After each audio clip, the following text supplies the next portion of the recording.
Yes, indeed.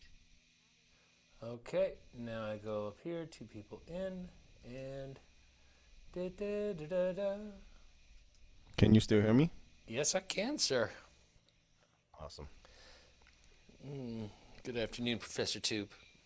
Good afternoon, Professor Divine. Hey, Will.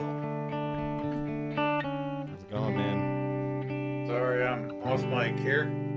Look at this fancy rig you have here, Mickey. What are you parked outside? Oh yeah, it's my yeah, you're getting my glimpses of my condenser mic. Yeah. Oh, yeah. Did you Yeah, park outside? this is my living room. Yeah, it's nice. It's mobile.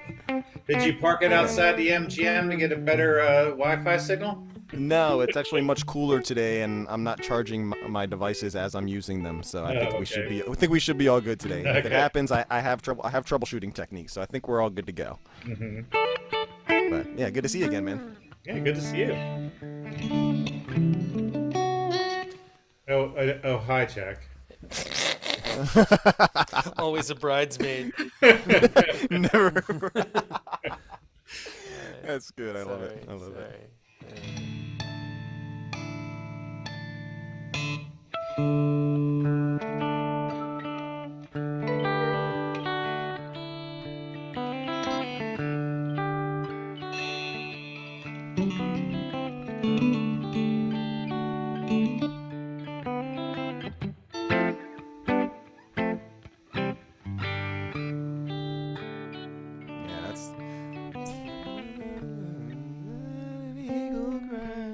Weird tune. Oh man, all those tunes on Anthem are so fun. To be a fly on that wall during those sessions. Yeah. that's the heavy air session, isn't it? And yeah, no, it is where he walks out. Yeah. Yeah. So, gentlemen, hey, Brian, look, you're in the shot there. Nice. So we've got a guy in a boat, a guy in a camper, a guy in a nice. a couple He's of in a guys boat. a guy in a basement. Nice. I love it. That is for us? There's only four of us? We got to have some more folks here. What's that ruckus in the background there? What do we got going on? I don't know. Not me. Oh, Not that me. might be headphones. That's cool. What are you listening to? Did it go away?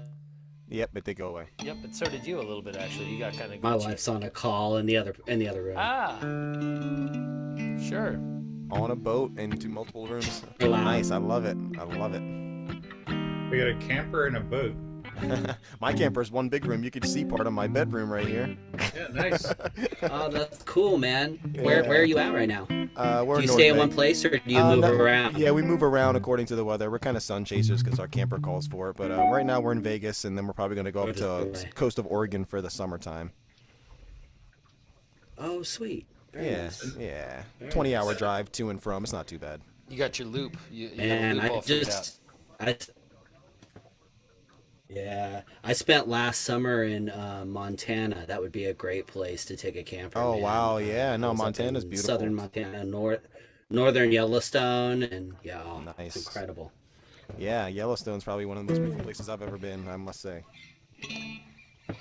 Mm-hmm. Yeah. All right. Well, I guess these fuckers are late. That glacier. So Glacier was pretty sweet. Yeah. These Let's fuckers are late. Yeah, sorry. Yes, that's all right. No, or that, or they just can't make it. So let's pick up where we should. I think we're gonna do. What did you want to do today? So I think we should start with playing in the band, I would think, kind of ease into that. Let's go through the chords of it, see how the intro goes, and then we'll kind of, once we get into the song, it's pretty straightforward from there. Yeah. All right. And can anybody tell me off the top of their head if they know what is unique about playing in the band that is not, I guess, that unique when we look at Bob's more progressive work? Time signature? Yeah, man. Yeah, Yeah, you got absolutely. Yeah, it's in 10. Look at that Brian over there. I tell you. He was right on it, wasn't he? All right. Well, let's Nice. talk. So that's gonna be it's gonna be D major. So you want to start out regular D major, but see, there's this way he does it to where he makes the B string the bottom note.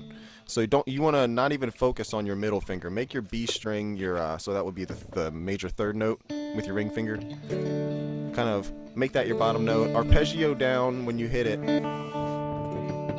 Oh, you do it with you leave your middle finger available to grab the C. That way when you do the slide and the C's right there with these two. Yeah. Yeah, so it's going to be D, and then you're going to slide down with your third note.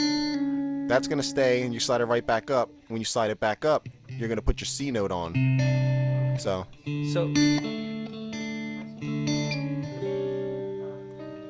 Damn, that's tough. Kind of just think about sliding down this, taking this off. Yep, and then putting the C note on. Yeah, you got it. Yep. Like that? Yep. So.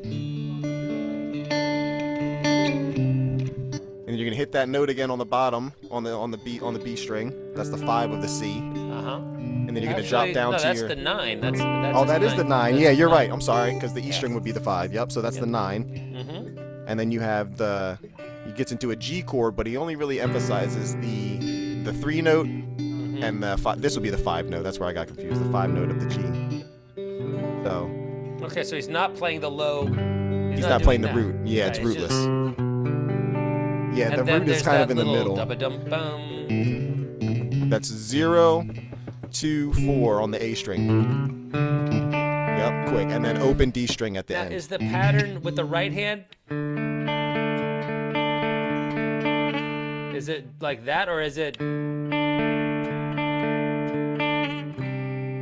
Yeah, it's a slide, this latter one. Yep. No. I mean the right hand. Am I going boom, ba-dum, ba-dum, or going? So you want to, on the first one, let the bass ring out like you did, and then let it ring out and only focus. So it's kind of a mixture of both. So it's kind of like that first one is a big ring. Now you're focusing on the middle, and then again. So you can hit that A on the top, on the first one. Yeah, kind of let that ring out. Yep. Yes. So it's that boom, ba-dum, ba-dum, right. Okay. Got it. And you're gonna do that 4 times. And again, this is a 10 count. So this is a good way if it kind of throws you off, the way that I got the 10 count locked in for me is this intro right here. I counted out 1, 2, 3, 4, 5, 6, 7, 8, 9, 10, 1. So it's kind of like right when you go into the 1 of the next one, it ends right on 10. So it's a good way to kind of figure out the count if you're stumbling on it. But if you got that, then you move on to this is the easy part of the song. So the chords for when he's singing hops up to a D major, up so it'd be an A-shaped D.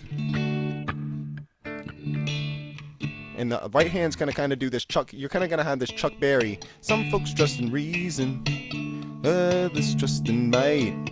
And you can either hit the G string or the D string, but it's mainly the 6. You want to mainly focus on the 6 with your pinky finger. Some folks trust in reason, others trust in might. And as soon as you say might, you hit the D and then you hit the A. Now you can hit this 2 different ways. You can either hit the A like this, or you could just kind of do it. So I see Bob sometimes do it like this. Yeah, where he doesn't really put the pinky on. It's kind of an A7. Or is the D string kind of muted by the underside? Yeah, it actually is kind of muted. Yeah, so it is still kind of like just an A major. Yep. Some folks look for answers, others look for fights. Some folks up in treetops, and then the other A, and they're looking for the kites. I can tell your future. Whoa, just look what's in your hand. I can't stop for nothing. I'm just playing in the band. Playing, same thing. Playing in the band. Daybreak. Daybreak on the land. Okay, now, when he's not singing, he's gonna go. You hear Jerry do his lick. Bob's got a lick as well. Bob's got a single note as well underneath there. So he's gonna go. This is on the D string, it's starting out. Yeah, and see how Jack's kind of doing that flurry as well. They kind of. Yeah. Right. It's not just. It's not clean like. Yeah, it's like a. Like You kind of want it little, lingering the entire time. Yeah. little flutter Yeah. to it. It has like a little flutter. Yeah, exactly. And every time you hit that note, you do it. So there's 3 times you hit it. Yep. Okay. So you do that 3 times. Yeah.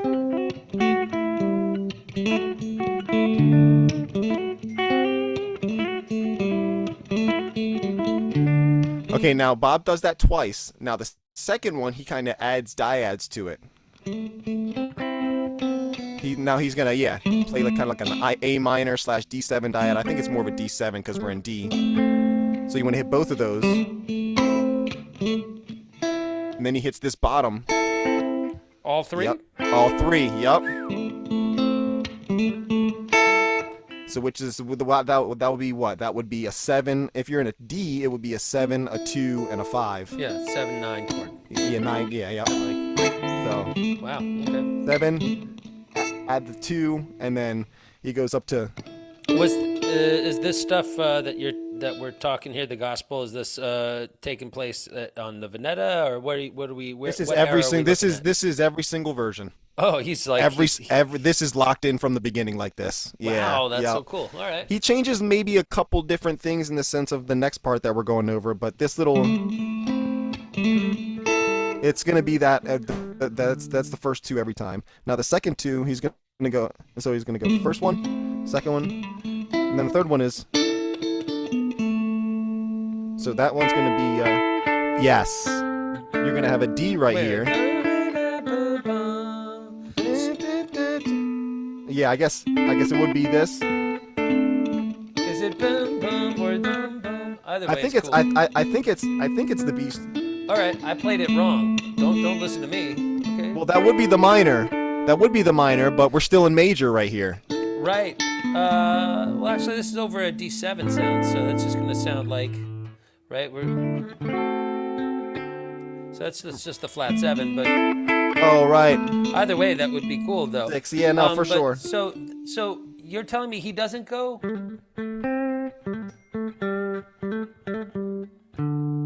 4 times in a row. He does not do that. No. How many times does he do what I just did? Ever? 2.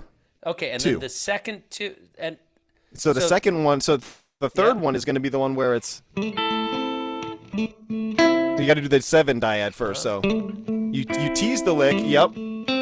And then. Oh, he doesn't go. He does the up top thing instead of that. Yes. Wow. Yeah. So he Okay. still does the lick. It's just he's adding 2 other notes to each chord. So it's Right, like but you don't dyad. hear that in addition to it. You don't hear. It's not like that. It's No. He's emphasizing the bottom. Yeah, he wants to emphasize the bottom. Okay. Cool. Uh-huh. And it makes it work too because you kind of have that open D string with it. You know, it kind of makes it that D. Right, and all this is happening while Garcia's doing. Garcia's doing that 4 times in a row. Yes. Right. Just boring. Yeah, for sure. That's the boring stuff. We're in the meat and potatoes right now. No, that's some good stuff. But it took me a while to realize that there was a harmony lick in the back of this. Right on. But so when you do that, so the second one, let's go over that second one again.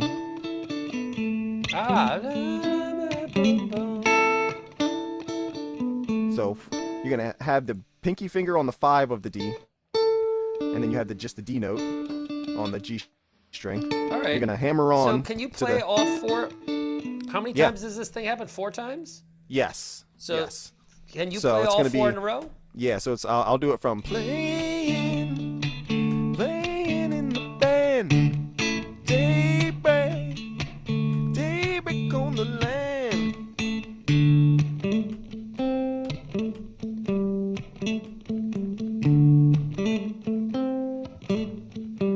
And then you switch.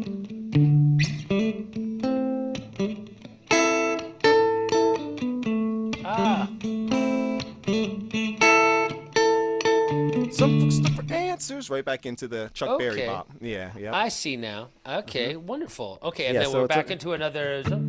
Yep, which is spitting image of the first verse. Others look for fights. Some folks up in treetops, and they're looking for their guides. I can tell your future Oh, look what's in your hand. I can't stop her nothing. I'm just playing in the band. Playing in the band. Daybreak on the land. Now right here, instead of going like we did in the first verse, going into the lick, you're going to go to the A, and you're going to hit this A in the bar, or the way we do it like this. You can hit either way, but I tend to do the bar because we're emphasizing a slide down right here. So we're going to go daybreak on the land. Now it's going to go to another A down here. So A to A. And right here, this is kind of where it gets a little confusing with how you do the right hand and where you slide. But if you break it down like this, it's pretty easy. So A, so E, A, so A, E, A, and then E again. And when you go back to A, this next time you're gonna hit A, and you're gonna slide it back and bring it back. Right. So E again, slide the A again, E again, and then after that it's G, D, A. And then okay, from so there you're every other time there's a new giddy up. There's a new thing. Okay. Yes. For the first four at least. For the first four. And then the second four is the exact same thing. So just after you do that, now do that again. So after you go, now you repeat. E, A, slide the A. A to G. And then on this last one, you're going to sit here in the Chuck Berry back here. And the way I do this is... Oh, does he go up to the G string to do that? Yeah, but you know what? And he actually does it with his pinky. I'm doing it with my ring. He actually does it with his pinky to set him up for this next lick. And you do that 1, 2, 3, 4. And on right after the fourth one, you slide up your pinky all the way to the 12th fret. And you're going to have this dyad trick of your pinky and your middle finger. You're going to walk down your pinky note. You're going to keep your middle finger there the entire droning time. there on that A note. So yeah, yep. Uh-huh. Well, so you make it to the D? Yep, you go all the way to 2 and 3 and 4 and yep, from right there. So okay. So you kind of start that with that slide up. So this is the trick to this. So when you do this, and when you slide up to that, that's kind of your first note. And that's where you hear. Yep. In the other and then octave, so from there, right? yeah, exactly. That's Garcia doing that. Mm-hmm. And then the 4 chords coming out of this for Bob is going to be B minor dyad. Oh. Yeah. Yeah. So right here. And then, so he kind of slides each one down too. And then you're going to hit a G. So, and then a D, right in the same, all these are right in the same section. And then the G minor is the last chord. Yep. Right there. So it's all kind of right there in the same section. So every time he slides back up, it's a different chord, but all right there. So that's bow, bow. So that's B, G. Yep. D, and then G, and then G minor. G minor, yeah. Okay. That's that weird chord to bring it all back together. Yep, and then D right there, right back into the Chuck Berry. So that's ba, ba, ba. Yes.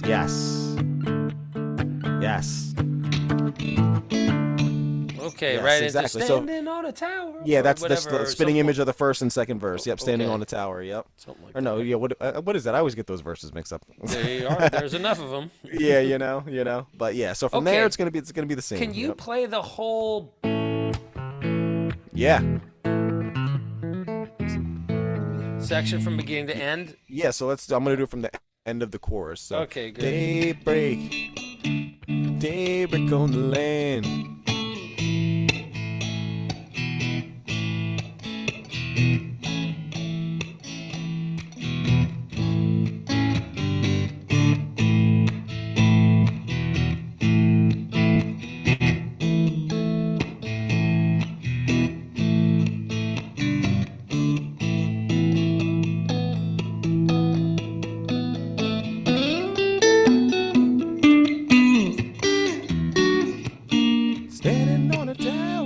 so on. Okay. Yeah. So that 1, 2, 3. Yep. 1, 2, 3, 4, 5. And so on the fifth one, yes, yeah, it yep. like I was that? thinking about that when I was playing it. I actually said 4, but it's actually on the fifth one is when you slide it up. 2 and 3 and 4 and 2 and 2 and 3 and 4 and 3 and 3 and 3 and 4 and 4 and 4 and 4 and 4. Right here. And then it would be 5 and bad. So Yep. 1 and 2 and 3 and 4 and right? Yep. 1.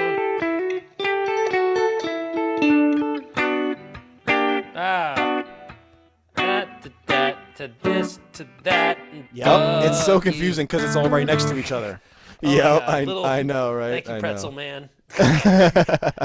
Can you go over the chords again? What are the chords of that section? So right yeah, it's gonna be it's a B minor dyad. So that's And when you ninth fret. so instead of doing that, instead of doing that triangle shape like you were doing, Brian, you want to just go to the 9th fret on the D string and the 7th fret on the G string. It's kind of just a dyad right there. Yep. And all the chords are going to be right there in that same section. So you kind of want to stay right there. So from there, you're just going to add basically your middle finger to make it a G. So B minor, G, D major, and then G minor is going to be, yep, right So there. the index finger never leaves the G string D note. Correct. Every chord shares that one note. Yes. Sorry. Hey, it happens. It happens. It happens. Sorry, it was not pretty. All right, so the glissing afterwards should be attempted after you get those 4 grabs rock solid first, and then you can worry about the rock star.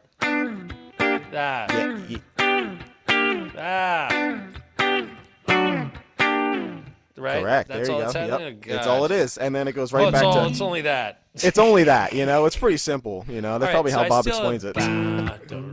So.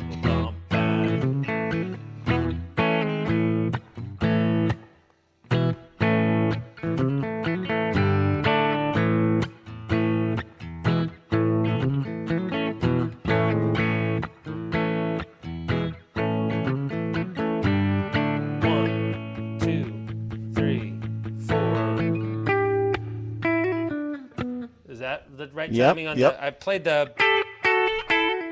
So I'll play a lot. I'll start it and then No, you can you just follow play me. it. I want to see you play it again.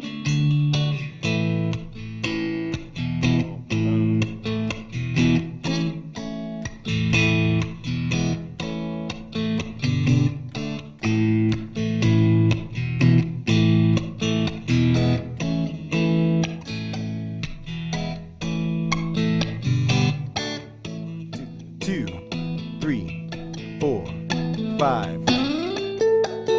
B minor, G, D, G minor, D. Okay, so don't try to focus on the slides too much. Just get the chords first, like Jack said, and then you can focus on doing the slides. But it kind of gets confusing because it's all right there, tight knit. So the hardest part for me is that 1, 2, 3, 4, 5. Slide. Yes. That's it.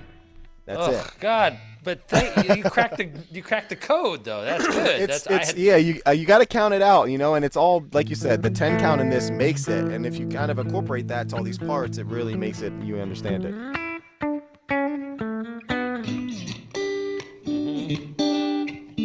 On the tower, world in my command. You just keep it turning while I'm playing in the band. If a man among you got no sin upon his hand, let him get stoned at me for playing in the band. Playing in the band. Daybreak on the. Now back to the lick. Oh. Yeah, it doesn't go to that bridge. That bridge part's okay. only. The bridge part comes in at the very end. We do that coming out of the solo after we do the back. So it starts with this bridgey thing that we're doing. That. Yeah. It goes back to that. And then into the jam. And into the jam. So it depends what version you're listening to. A lot of them, probably 85% of them, go into a minor for the first part. Yeah, baby. Especially in the early years. Let's talk that shit. That's where okay. It's at. Yeah, That's sounds where good. it's So at. so when you go into that, you're gonna want to play that lick 4 times, like we did in previous. So 2 of these. There's 1. Here's 2. And then on the third one.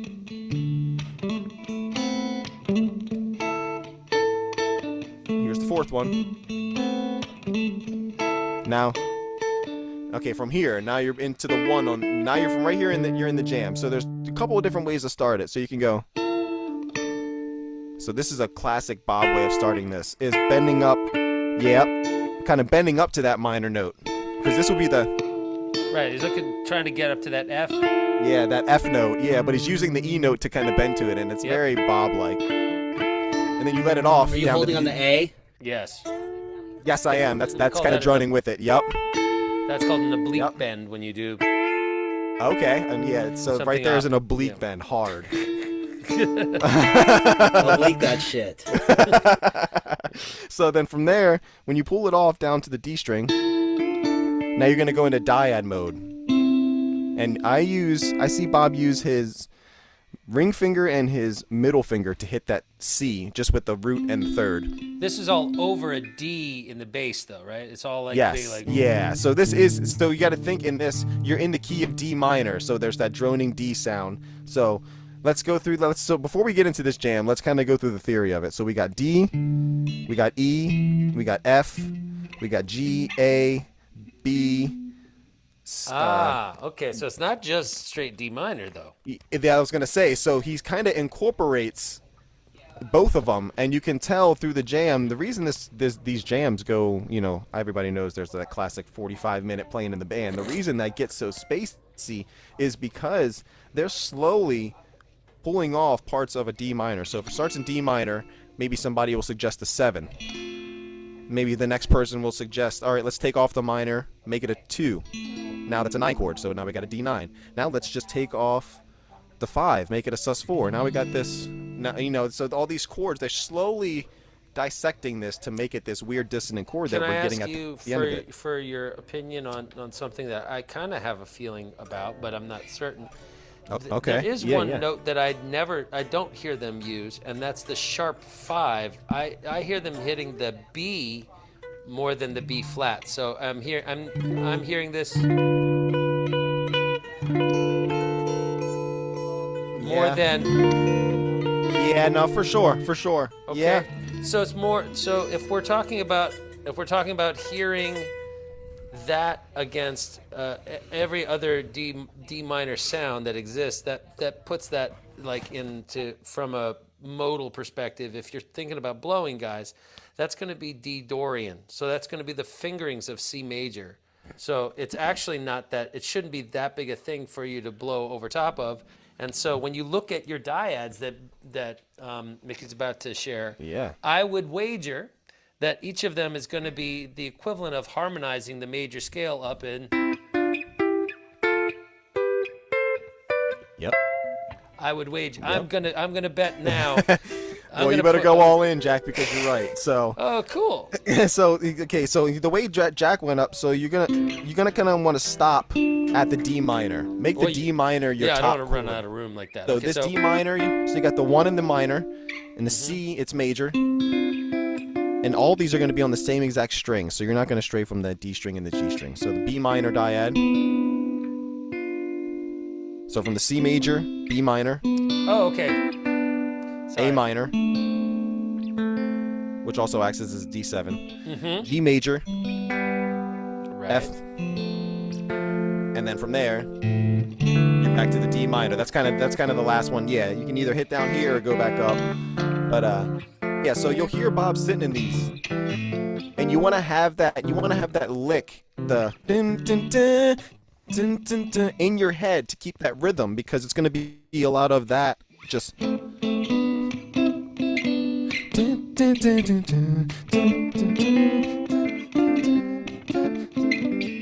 can kind of have that in your head. You'll hear Bob playing around with all these dyads.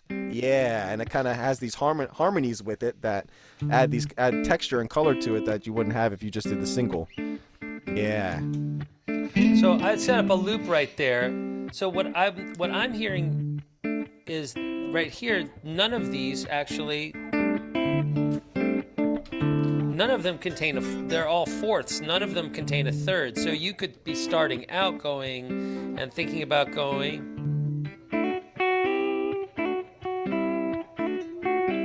And then right. There's no distinct minor. And then when we get to the finally, when it actually goes like.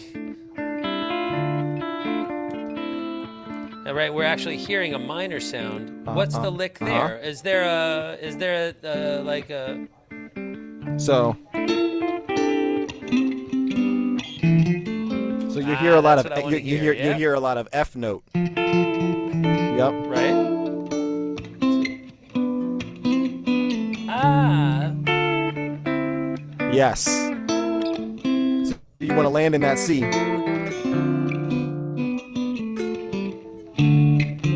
Okay, yeah, so he then you can. Yep. So. Or. Yes. Yeah, that's sus2 on there. Are you just thinking? So you're just thinking diatonic C as you're playing through there, or are you thinking, like I mean? Yeah, I mean you could think of diatonic C. What I'm thinking of is just major and minor dyads. I'm getting out of scale mode and I'm thinking more of how can I harmonize it with that scale. But those dyads are all relative to the C major, right? Correct. Yes, they are. Yes, correct. Because yeah, you could sit there do the 1 7 6 5 4 3 2 1. 1. Yep. You know, so Brian, I mean, ultimately that. What you want to learn to do as a musician, in my opinion, is speak the language that you're speaking, not translate it into a language you already speak. All right. So, as a jumping off point, I think thinking about it as shapes of C major, it makes a lot of sense because you already kind of probably are sitting down with that knowledge. But shortly after, you want to start thinking, I'm working on the flat 7 and the 9 of my chord, not the root and the third of it. You know, you want to stop translating Italian into Spanish or Italian into English and just start thinking in Italian. You know what I mean? That's really the best analogy I can come up with. And for me, you know, if I take all that out of it, because I was kind of like Jack said in the beginning of all this, I'm kind of just like I'm not really like a book learning guy. I kind of just learned as I went and kind of took it for like I do a lot of when I talk frets. When I say like the 4th and the 6th, I'm not really saying the 4th of the key, but just thinking about it in the sense of like what is the actual note that I'm playing? Okay, I'm playing a C and a major, B and a minor, A and a minor, G and a major. So it's kind of like, okay, what key am I in at that point? Just really kind of just dumb it down to where you can after that build it up, you know. But dumbing it down for me really helped out getting comfortable in that space for jamming. Yeah, yep. And I see, Brian, you see, it looks like you're doing a bunch of chords up. You're doing like a lot of chords that are up the neck, which is great too. And you'll hear a lot of versions where he's starting to do that. When he goes up the neck, when he's done with all these shapes down here, it'll be, you know, a lot of the same stuff, just higher up like you're doing. So you want to get used to it from, all the way through the neck, really. Just every section. Yeah.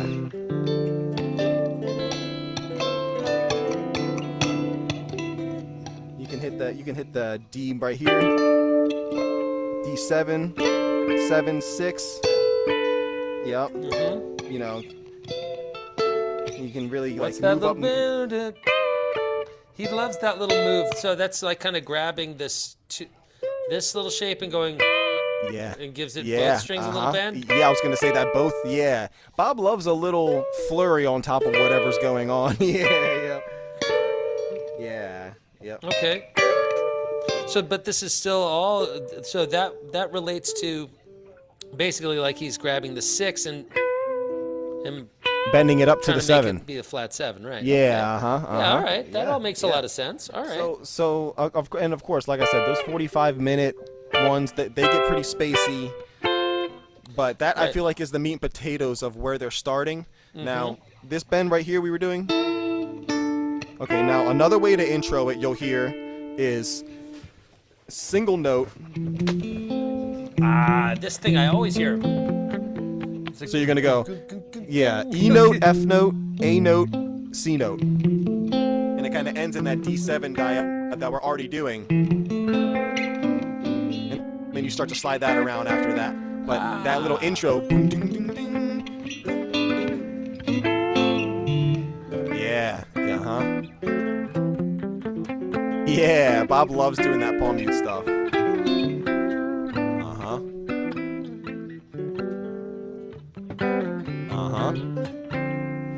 Yeah, nice. And then you put all those effects on at that point, it's a whole different story. Yeah. But yeah, no, that's good. That's good. So those are the two different intros to get into that jam. So the open E string and B string would work as well. Yep. Because that's the 9 and the 6 of our D minor sound. And Bob loves to emphasize that stuff. Anytime he can get a open string in there, he's right there doing it. Now, are there any kind of those kind of, you know how in the I Know You Rider transition, there's China Cat kind of like. Does he do anything in this little area? I mean, you'll hear this is one of those jams through the years where the starting off point and the ending point are always the same. So like this little or that stuff is always the same, and coming out of it is always the lick coming out of it. But the in between, I feel like, is really fair game in the kind of the world that we're dealing with. Okay. Is there a trans, like the same way there's this, let's call it the lick that we hear before we go into outer space. Right. Is there a lick that we hear that signals that we're landing coming us out? Yes, there is. And I feel like the definitive one that everybody's going to relate to is when you hear Jerry at the end going.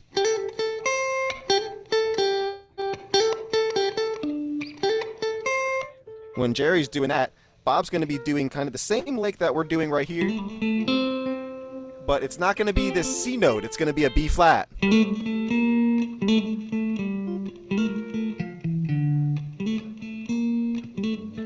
Oh, not B natural? No, it's going to be B flat. And that happens over top of Jerry going. Yep. So yeah.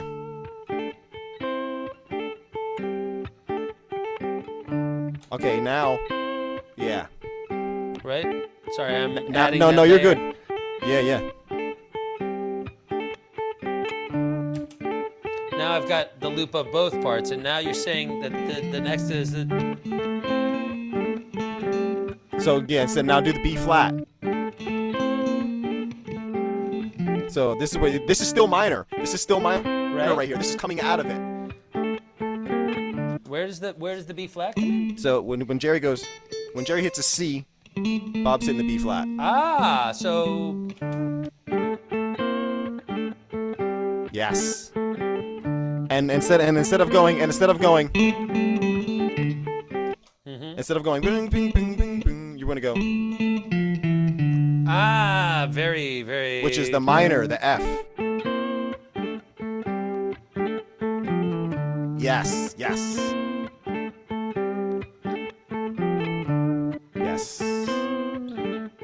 it's not that B. Wow. So okay, cool. now that's gonna be okay. The only thing you're gonna hear is when Jerry switches from right to. He's going back to that last note? He does. So he goes back to F sharp. And that's the signal, like, hey boys, it's major time. Hey, we're back in major, yes. Right. And that's when Bob switches back to C. Yeah, and now it's back to the original. So they have their musical signals, and you'll find this in, I would say, 85% of their songs. They're telling each other when they're done with their jam with this stuff right here. Right. There's effectively somebody lights a cigarette. And so right. Jerry goes, all right, let's move on. Let's get back to the form. For sure. Okay. So that's. Yeah. So then they play the 4 times. 4 times, and then into Yeah, back into the bridge. Yeah, yep. All right. Yeah, yep. And then from there, it's again playing back into Chuck Berry, like a wave upon the sand. He just kind of changes the words, right? And then and then they end it with the intro. So they have a little part before the intro though, and it's gonna be it's gonna be instrumental. So it's gonna be like playing like right. a wave upon the sand, daybreak, while I'm playing in the band. Right here.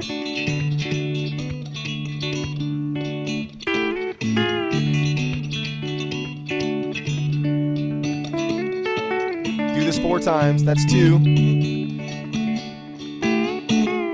That's 3. Here's 4. Back to the intro. And exact moves. Do this 4 times.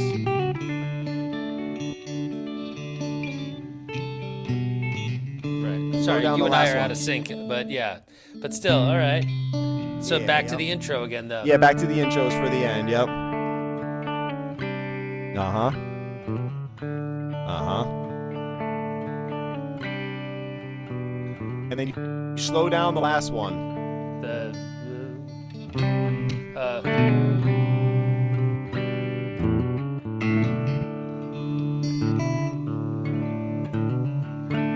Yeah, that's when he goes into modern day. Bob would go into El Paso or something with that lick right there. Yep. Yep. Yeah, Bob loves that lick, or I guess loved. I guess I'm speaking with Bob in the past. You know what? Now. The thing is, that's the weirdest thing about this. It's pretty easy to do that because, in a way, I mean, you have you ever met Bob Weir? I have not, unfortunately. I That's didn't get fine. to meet him. Sometimes it's better not to meet your heroes. I promise you this. Yeah, Having right. met a few and been disappointed by them. No, right. The right. truth is, then the definition of who Bob Weir is to you, actually, it's not that it died. He's still here as much as he ever was for you, actually, other than you can't go see him, live. But the truth is, For sure. as much as you love the guy, you have to admit his best days were behind him. I mean, he was. Oh, for sure. He was still enjoying his life, and it was beautiful to see him and be part of the community and all those things. That is that's an immutable truth. I won't stomach hearing anything other than that. And at the same time, objectively, Bob Weir's guitar playing and vocals have sounded better. So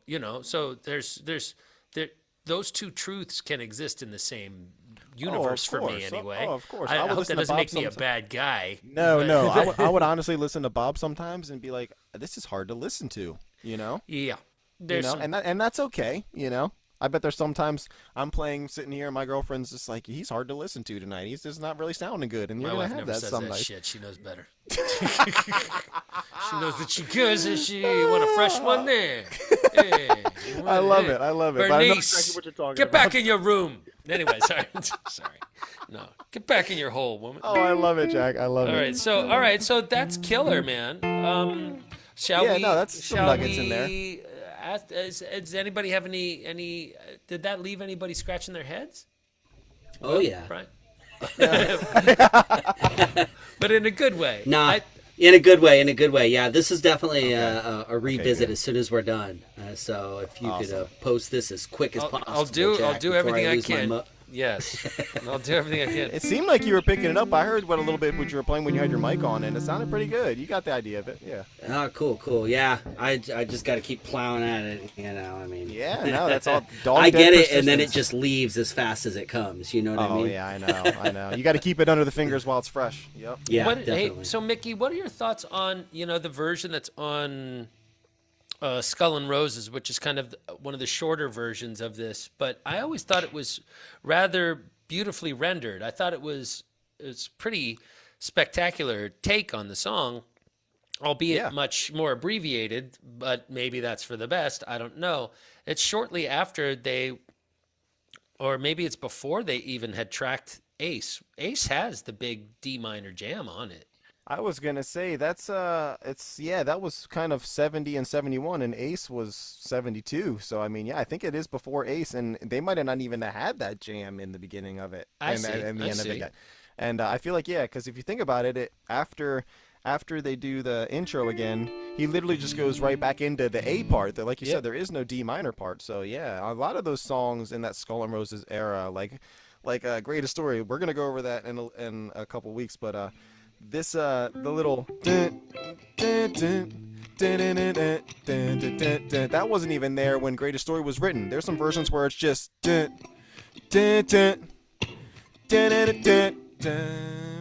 it's like, wow, this is like the baby version of this song, you know. I love listening to those versions.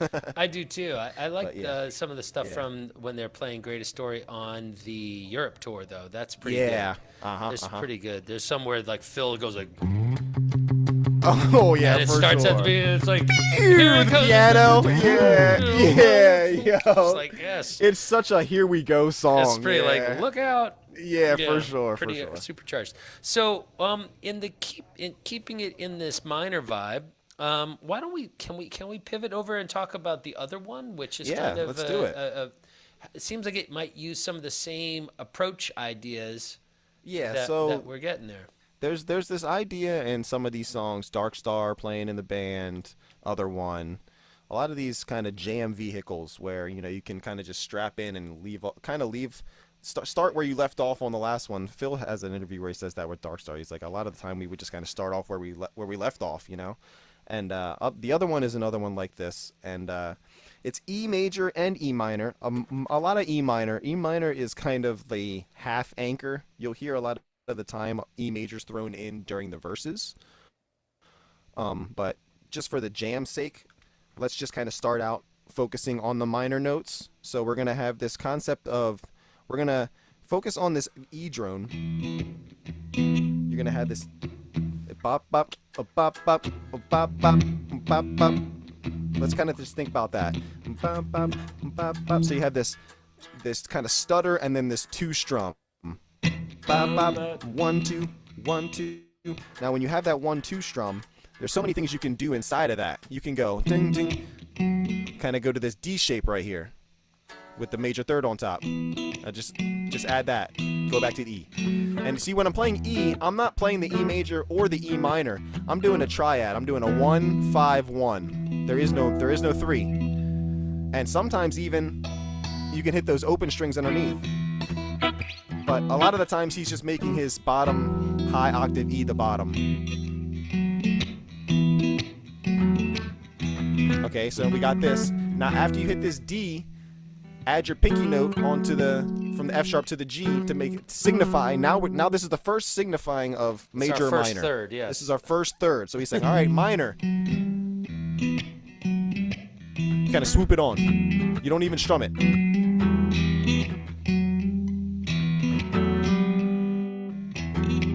You can strum it if you want to go. Sure. It's kind of an up strum.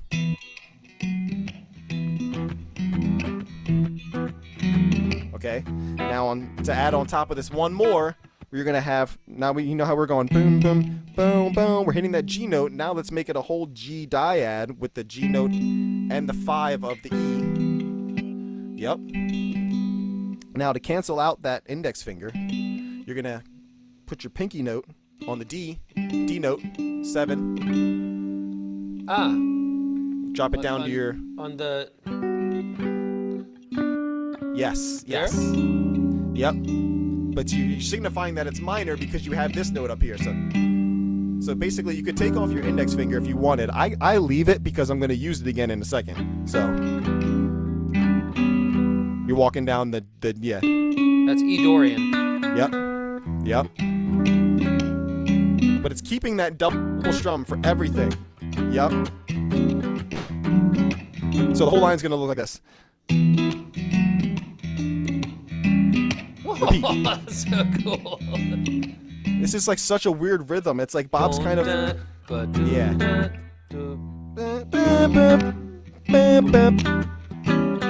Uh-huh.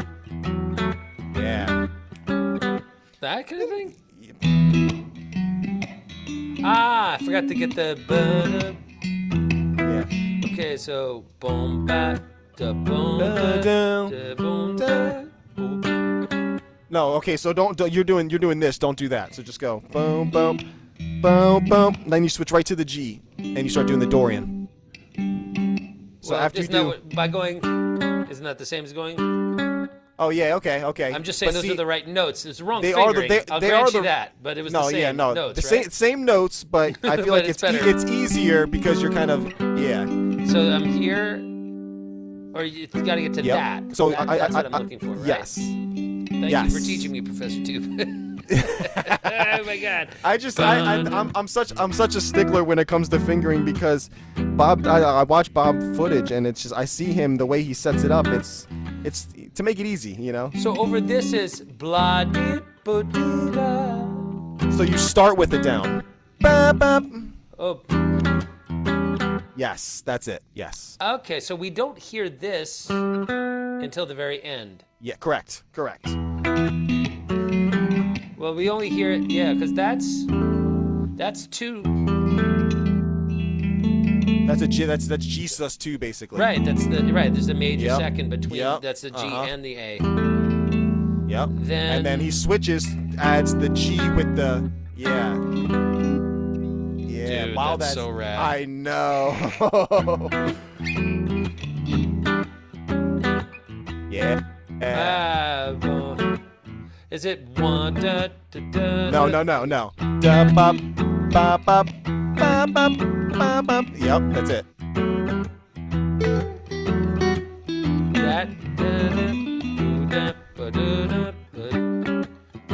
Yes. All right, it's cool. That's fucking so that's all the gonna while be, this is happening. Yeah, kind of happening underneath the whole thing.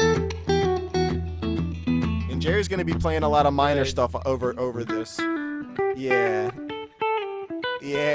That kind of thing. Yeah, sure. So so that's gonna be the bass line. I feel like that's kind of like Bob's anchor. Whenever he doesn't know what to do, he goes back to this. So whenever you're, can we go over those voice notes one more time? So you're starting with the E. Yep. And you're coming out with this chord. So I'm going to an E, and then I'm going to a D major, basically, with the third on top. Before you hit that one. Okay. Go to this one. So no, it's gonna be. So D major is going to be the third on top. And A, like. Use your ring finger. 9 fret A string. To D major. You're grabbing it up with an here? inversion. You're gonna And then put put your the ring finger on top instead of your pinky. Oh, like that. You're grabbing it. That's your D major, like that, right? Yeah, but instead of using your pinky, use your ring finger, because then you're gonna swoop on your pinky after. And this is gonna come down to this. This is gonna come down to that. So okay, so when you do this, when you go bum bum, and you hit this chord, go back to that. Right. That's on the D string. Yeah, there you go. That's it. Yeah. Yes. Oh, okay. And then boom da bo da da. Then boom. And then you hit that note again, Will, and then pull it off to your index note. Okay, just those two, just that tie. Yeah. Just to double check, am I right here with this, Mickey? Boom da da bo da. That's 100% correct. Yes. Okay. Boom da da da da da. Yep.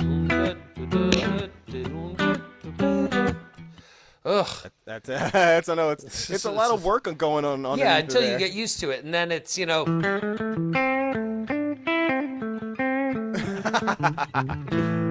that's a lot of work the first time you learn it. Everything's a lot of work the first. See, that's time the stuff I need to work on, man. That's the stuff I don't know. Not really. You're pretty good. He said not really.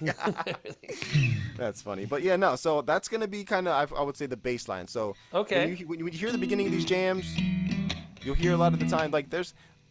The way I study this stuff too is, like you said, the best days of Bob were past him, but there's a lot of good footage nowadays of Bob on YouTube. There's that warm up of them in Germany, right? Like it's them doing the sound check. Yeah, that's a good one. Yep. And then the other one that I think of is it's just Bob and Mickey. Mickey's on a djembe, Bob's on an acoustic, and it's for a movie premiere. I don't know if you guys have ever seen it. The movie The Music Never Stopped.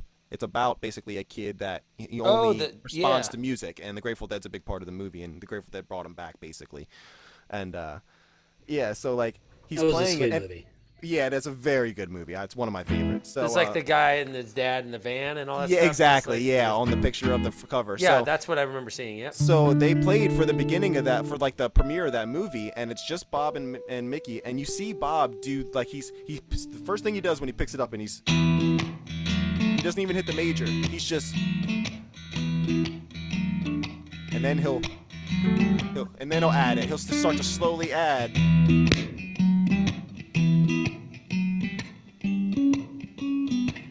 Spanish lady come to me, she lays on me this rope.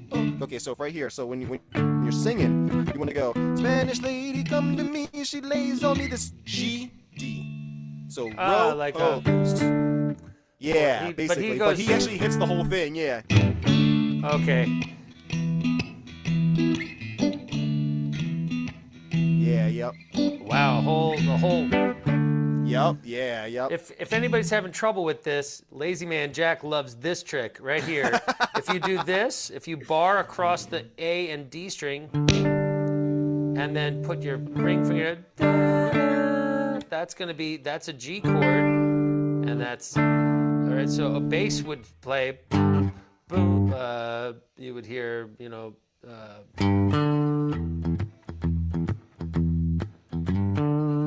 Yes. or just made of, there's not, if I, like, fundamentally, when my band plays this tune, I'm going. Right.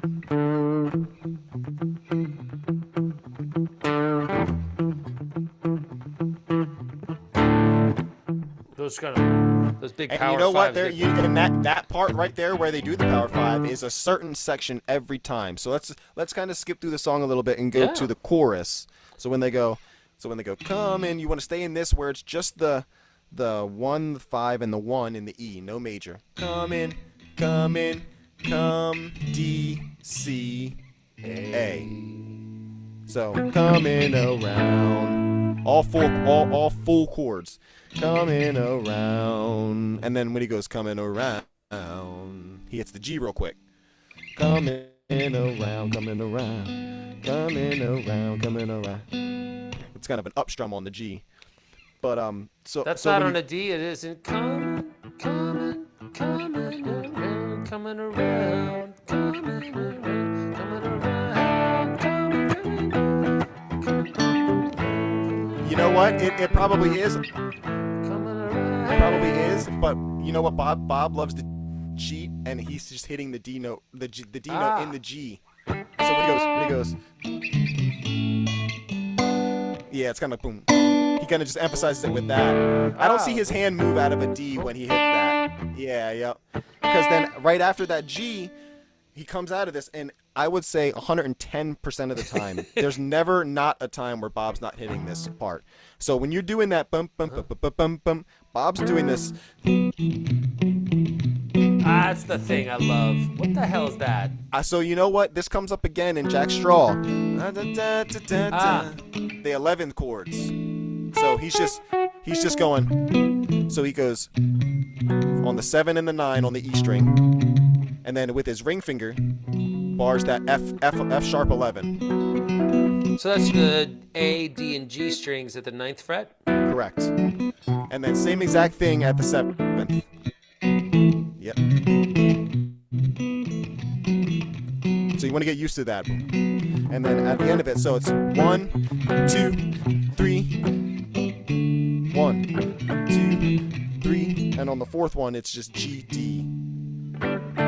Yep.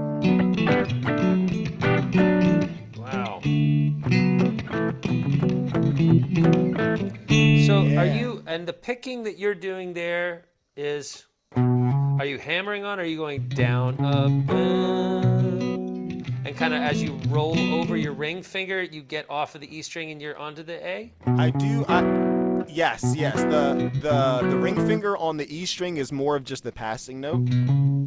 You want to really emphasize so are that. you hammer? Is that a hammer on, or is that a second? That's a hammer stroke? on. That's a hammer on. And then the F sharp 11 is going to be an upstrum. And are you getting mostly the D and A string, or are you getting all three? You want to get all three, but if you only emphasize the A and the D string, that's okay too. That's really what Bob wants to emphasize. Yeah. Because I don't really hear that. Yeah, no, but you're I right. You're definitely right.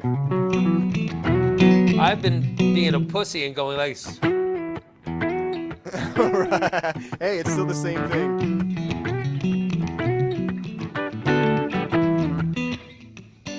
Yeah, no, for sure. So when you do that, it's gonna be four of those every time.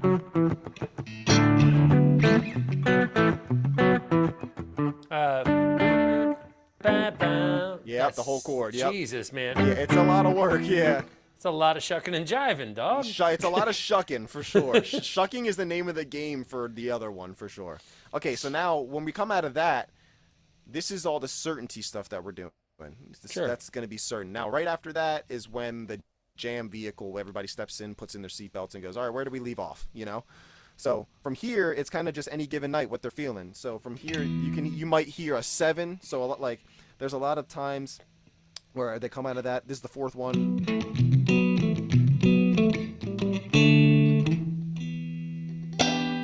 Maybe they hit an E minor 7. Okay, now we're E minor 7. You'll hear a lot of the name of the game for Bob. There's a lot of single notes going on. You might not think it. You might think it's just all chord, chord, chord, chord, chord. A lot of the time, it's, especially in the other one, Bob's doing a lot of so let me just play around in it for a little bit. Yeah, You'll see what I'm talking around in the sense of when it's.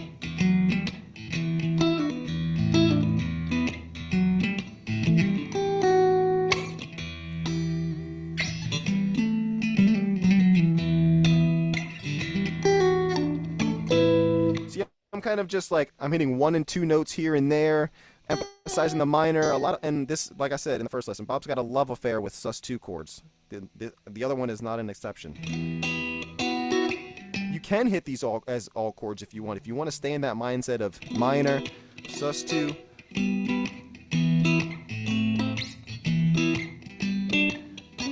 You can stay in that in everything you hit.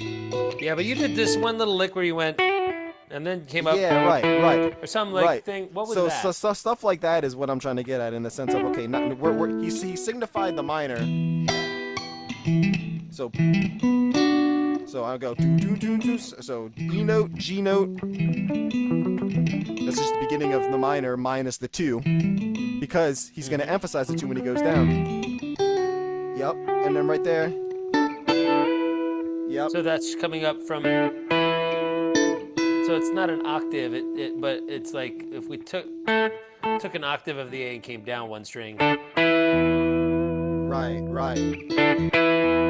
It's power and then 5. From there, I was going to say that's the 5. Now you can emphasize the 5 with the 2.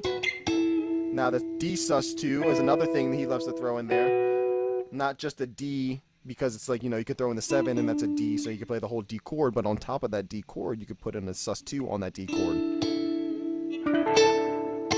And he's very doing kind of that just over top of the E. Yes. All right, so the shape is a D sus2, but what it becomes in aggregate, if we're hearing that in the bottom, is basically an extension of a. It's an 11 chord, isn't it? Because it's a 7 and a 4. Yeah, we're here exactly. Yeah, we're hearing a suspended. Yep. We're hearing a suspended dominant.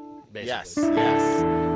And see, this is where Jack comes in, because I'm sitting here saying D sus2, and that makes sense in the shape. Well, that's what the shape is. Yeah. Yeah, absolutely. right. But see, this is how I learned it. Is it's I just learned kind of what the shape is, and when it's you can hear that it works. And, you might not necessarily know what it is, but that works awesome. Yeah, you can.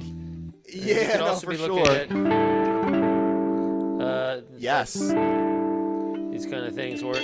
Now that initial that sound is really cool as well.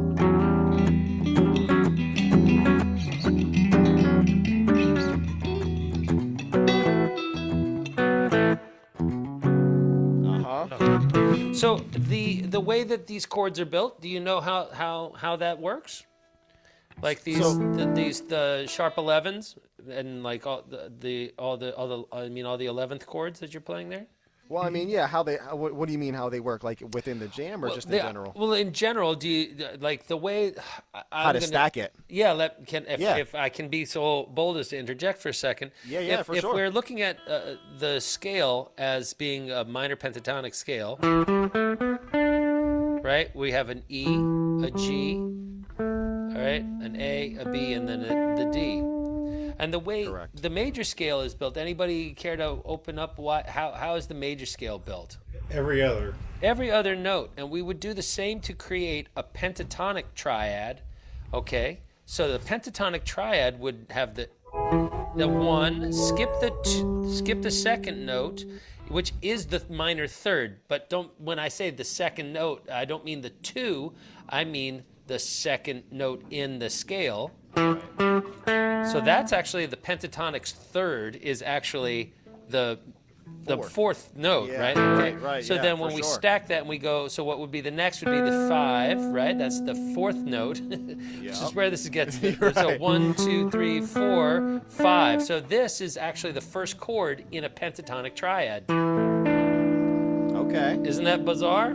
That is bizarre. So I learned something new today. So then if we bring the other 2 notes up, these would come up here, and this, so we would hear this. So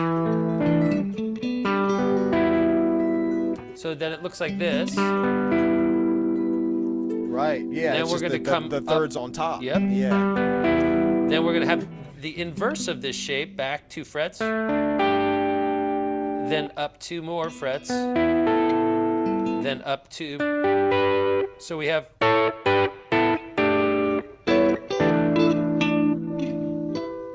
So it looks like these stacks.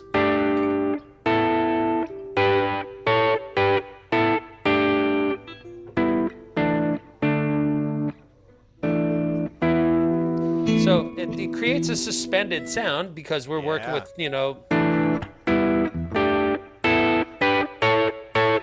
right?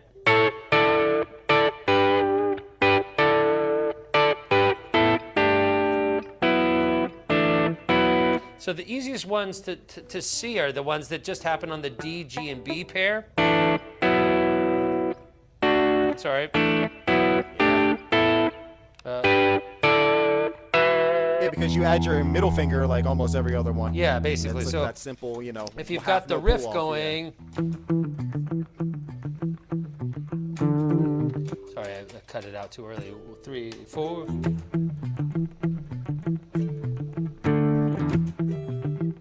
All right, and then if you have.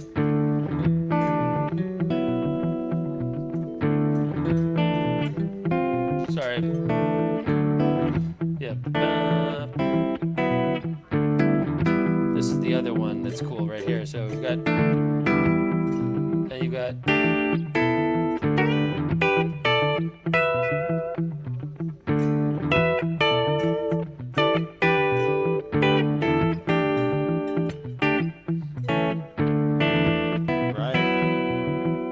This one is kind of a weird one to choose, right? Then the next one is this one, the equivalent is this.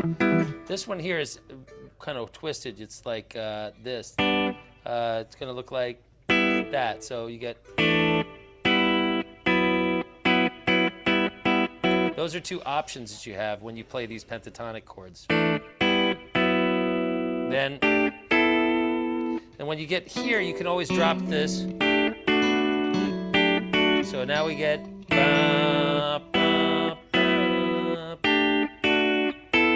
Yeah. Sorry.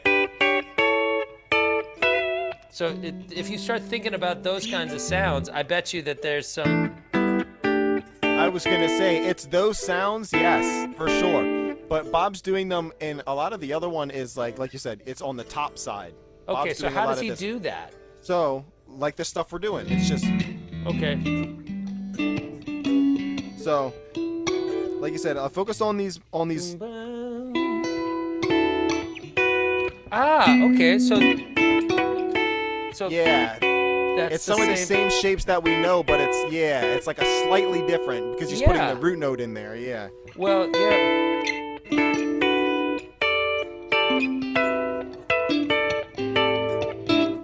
Cool. like that, you know. No, that wouldn't be it. Cool. Yeah. Does he ever do this? Or no? Does he ever do that? Yeah, all the time. Yeah. Over top of the E chord, he puts this. You'll hear this sometimes because it's, you know, the sus4. He can just throw an A chord in there because, you know, the Bob loves to do that too. Whenever you're thinking of a chord, think about it like okay, you got a E. Oh, I'm sorry. Hold on. So you got an E. Sure. You know, you can really emphasize that sus4. Yeah. Okay. But you're still having that droning E over. All right. Playing the whole chord. Yeah, like play the whole chord. Bob loves doing that. You know. Yeah. All right. So some interesting choices for sure. With that, especially the. Sorry. That's still very. That's got the suspended sound there. Yeah, that's suspended. But that. Yeah. I think what we're all finding out in this is Bob's whole gist is how can I make this feel like it's not resolved while making it feel like it's still resolved at the same time, you know? A sus2 chord is a perfect way of doing that. So, sorry. I was going to say, so he's got all these different little ways. What was that? Yeah, he's doing octave right there, so E, F sharp, G, A, B. That's the key of E minor right there. But he's doing it in dyad shape. Yeah, yep. Right, he's basically following the pentatonic pattern while holding that shape. Yep. Sorry. Yeah.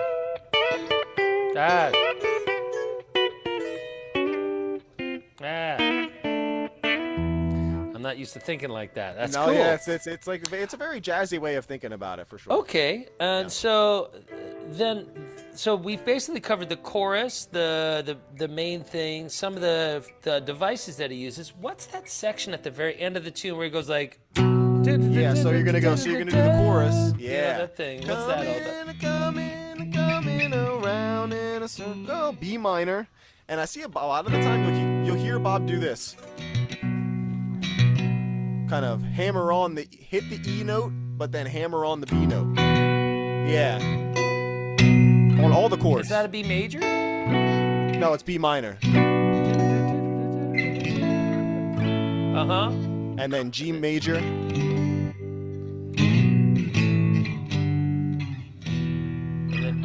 So they come back up again. So down, down, down, down, down, down, down. Yep. So boom, boom, boom, and then same chords. Just different timing. Boom. Yeah. Yep. And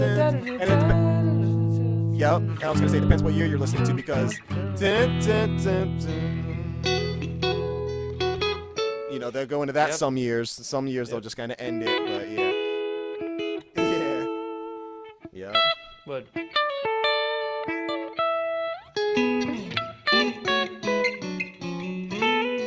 yeah, that's a fun one. Yeah. It's a wonderful song. Okay, fabulous. You know, I always wondered about that. You know how that part went. Yeah.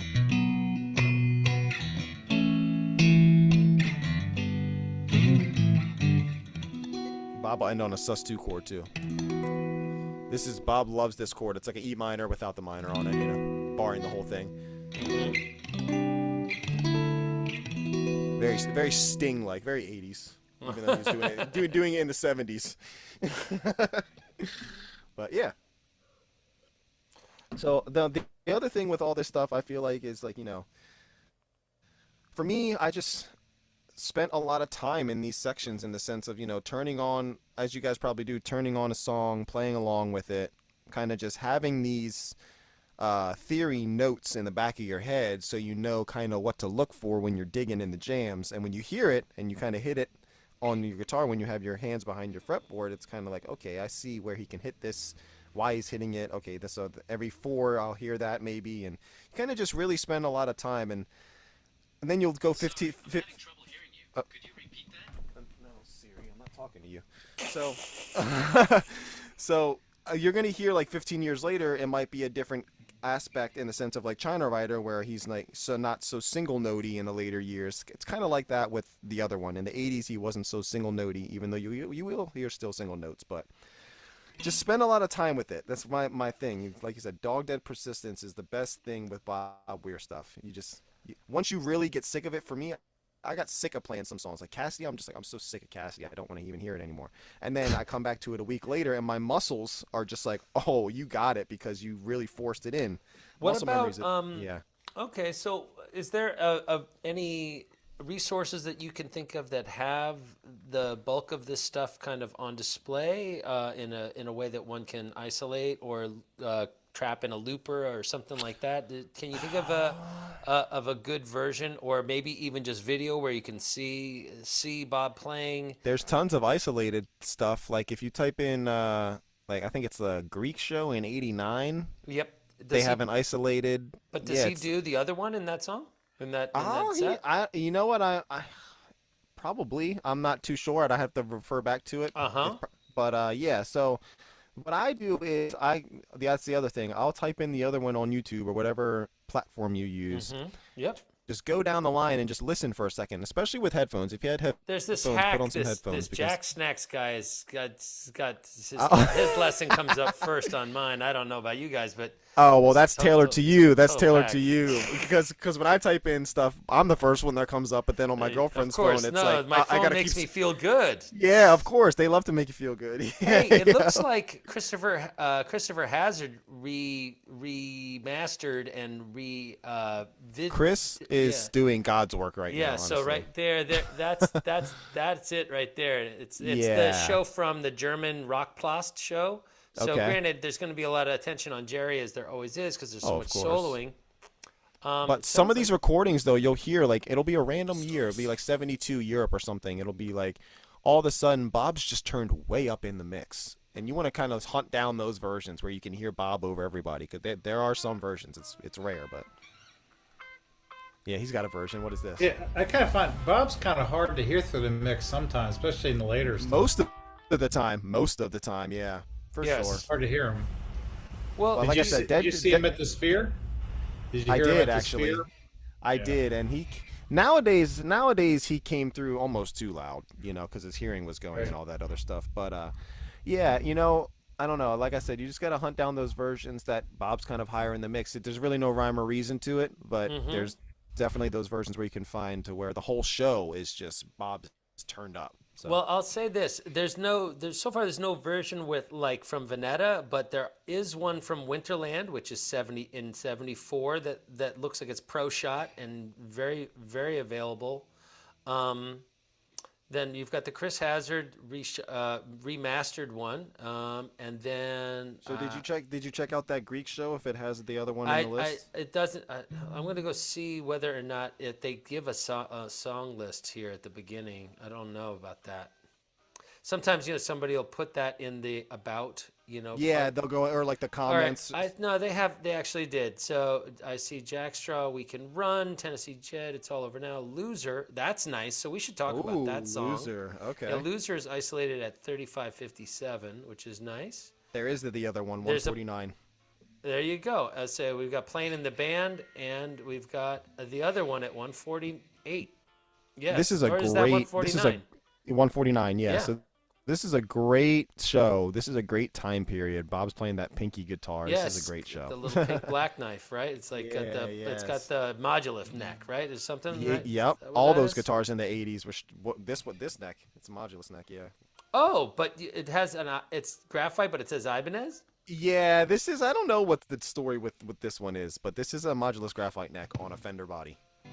Wild, but it says Ibanez. Yeah, I don't know I didn't even ask him. He was just kind of like, it's a modulus neck. He was like, don't even pay attention to that. I was like, okay.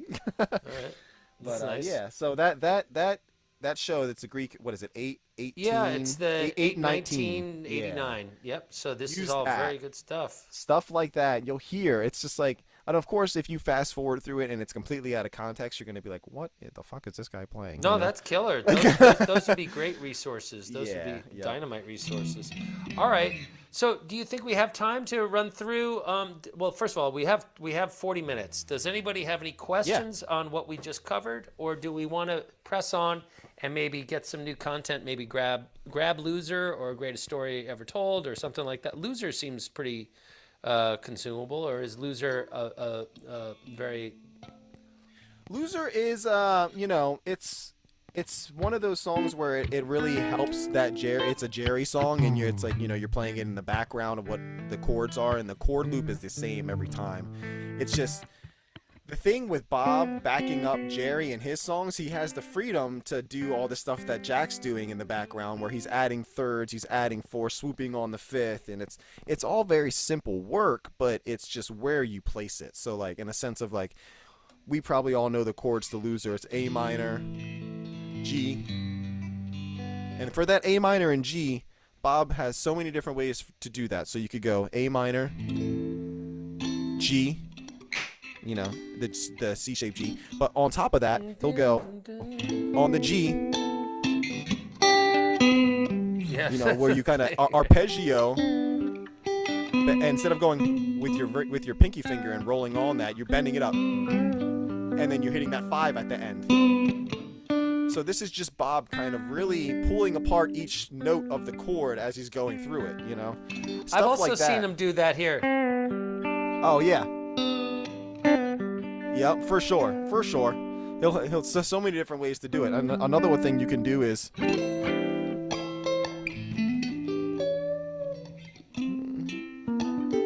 of just that kind of bending up to the 5, all these different ways of accenting the same exact chord. And you'll see this in his songs where he's backing up Jerry. Every verse, it's a different lick on this on the same chord, in the sense of like you have the or.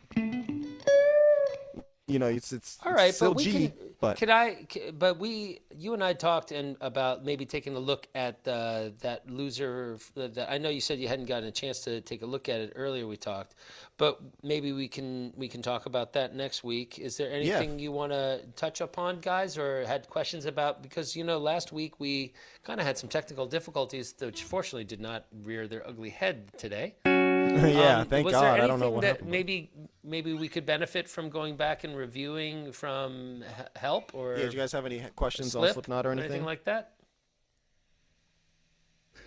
It's kind of like that's a tough question to answer, because I definitely have questions, and I'm working on, I'm just working on my stuff. Shoot some of the I don't have any off. direct questions at the moment. Okay, so okay. Right.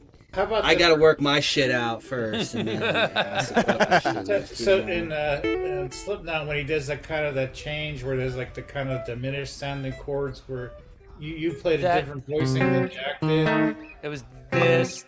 Okay, yeah. So let's because that's the part where it cut out. Yeah. Yeah. So then, okay. So you're saying with the bam bam bam boom bam bam bam boom, and then so when you go. I think that's the different voicing I was doing, because he was doing it down here. No. This is what I think. Okay. Okay, so there's this kind of tritone. Then comes up 3 frets. Yep. Then the next one is this. Is that correct? Yes. And then the next one is. So you don't play full diminished. You just play 2 Yes, notes. it's not the full diminished. 3, yes. 2, 2, 3, and then there's these 2 little. Thing that happens. What's that? So that's gonna be that one right there. So there's a weird rub in there, but it pulls back into that chord, which is gonna be, if we go boom boom boom boom. Yep. So that's like that would be the full diminished voicing. So there's like a diminished with a little half tone major second in it. Like that. Yes. That's happening. And then you just basically move everything up a step, do the same exact thing. So instead of starting in C, you start in D. Oh, a whole step, yes. And then same thing. Yep. And what are those things? So yeah, okay. From there, it's just a simple E minor. What's the when we're playing the verse of the tune of "Help on the Way," we're doing Paradise Suites, and then there's the what is that? It's like, what's that, Professor? So you're gonna go.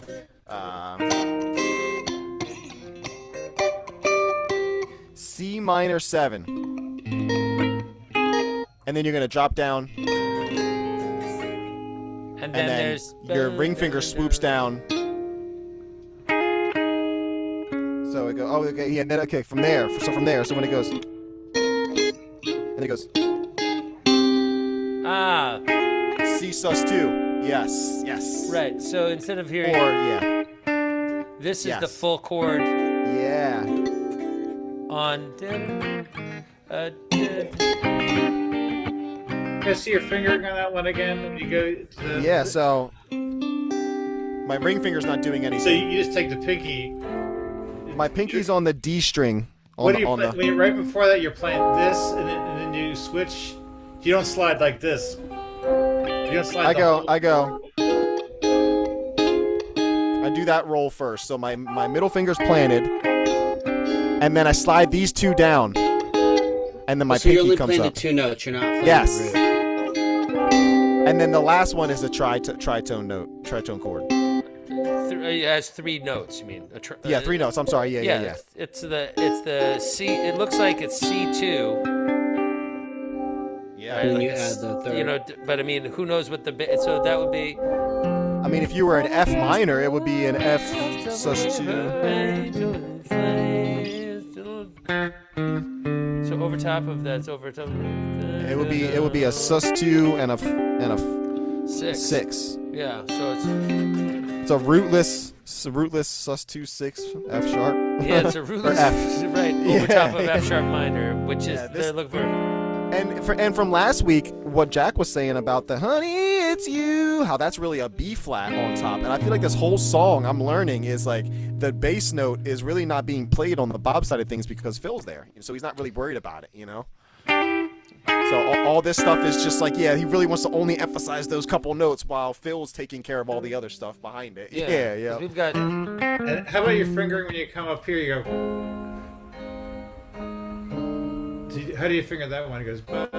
It's gonna be 8th fret pinky finger on the root, and then you're gonna have your minor note on the 6th. Oh, you're doing it on the other side. Yeah, on the top.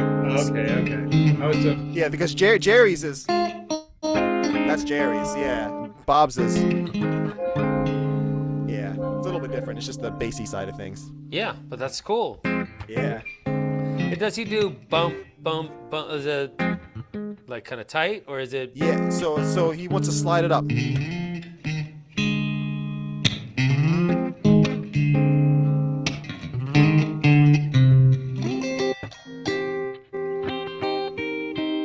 Yep, and you can either put your pinky back down. Because that's the root. And that's where the B flat. That's the root. Yeah, I was gonna say that's where. I love that you taught me that. Well, because it's like yeah. I feel like somebody put. It's like somebody took the pieces of something that existed apart and put it together, and it created something different. Yeah. Because you look at that and you think, oh, well, that's just C minor 7. But right, that's how I would look at it. Not when you put a B flat in its root. Or, I also think because it was, I thought this was a G sharp major 7. Right. So I was thinking, okay, so if I put my pinky off, it would be right here, the G note. But then if I put this on, it would be the 9. So I was thinking it was like a G The better way to think about it is it's one of those R&B chords where it's like yes, yeah, like this kind of thing, but it has,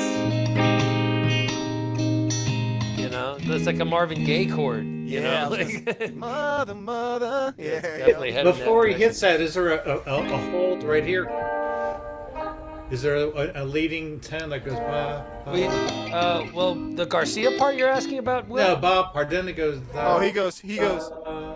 Well, so this is the Garcia part down here. I was just referencing this because but we so were just playing around. The Bob Weir part is gonna be "Honey, it's you." So you're gonna get in this what it looks like a C minor shape up here at the 10th fret and the 8th fret. Right, I'm about the next part with when it goes to this chord, the F.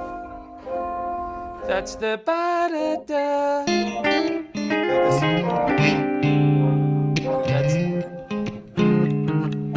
And then boom, boom, boom. And then the next part, does he go to resolve? He goes up here.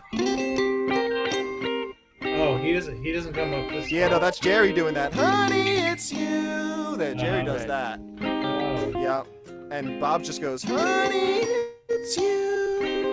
He emphasizes this. Oh, okay.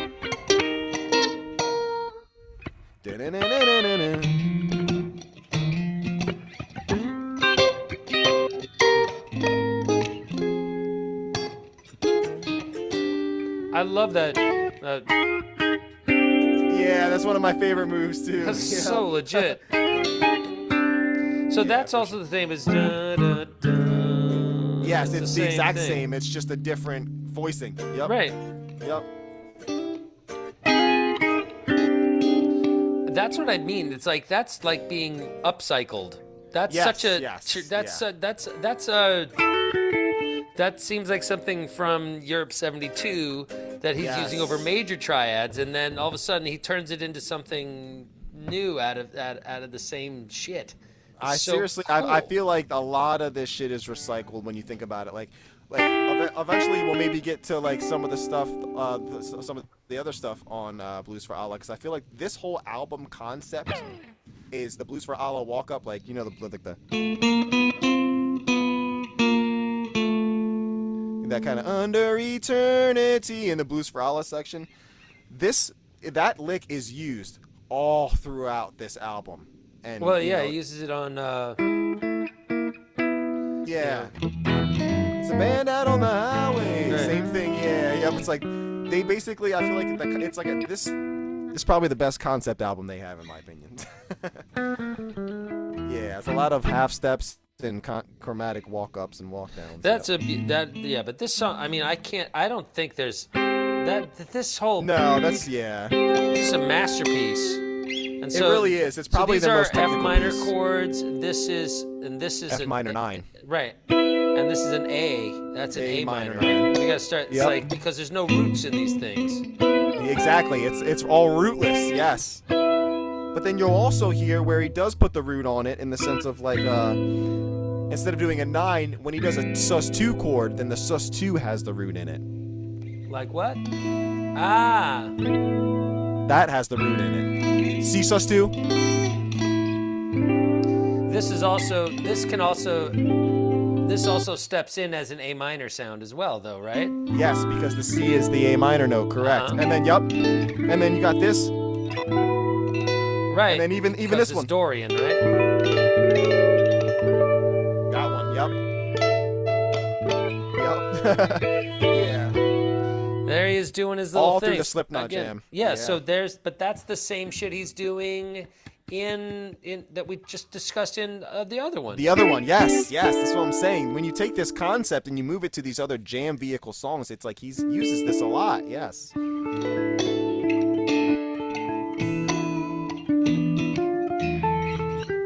Yeah. Sorry, it's a sound of silence. Sorry. Oh, nice. All right. Wow. So that, says. Yeah, so I would. Yeah, sus2 chords.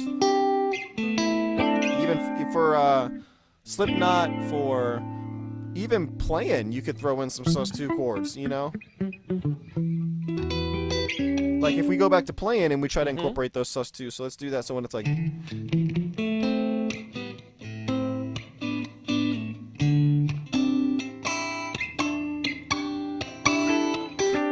Just kind of start to throw them in there, and you'll hear how they work. The C really works because, like you said, it acts as that A minor. But that's so cool. That works because we got just like G sus2. Yep.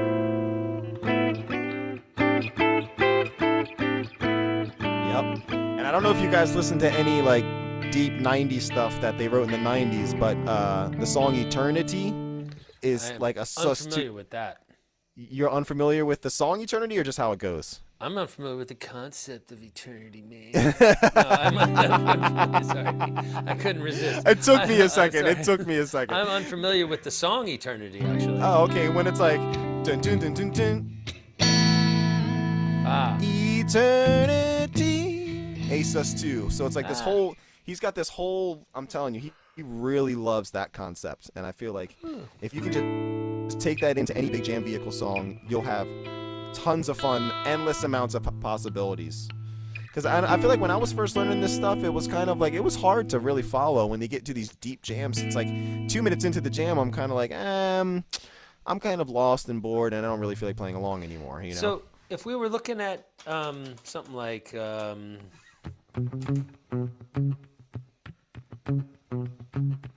Yep. How could we take the jam? C sus2. C sharp, right? C sharp sus2. Yes. Yep. There you go.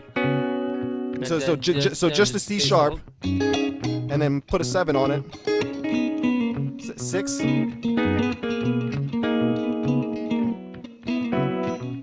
So that same shape we would move around. Yeah, you could do that. That's one way to do it. Yep. Okay, now really focus on the 7.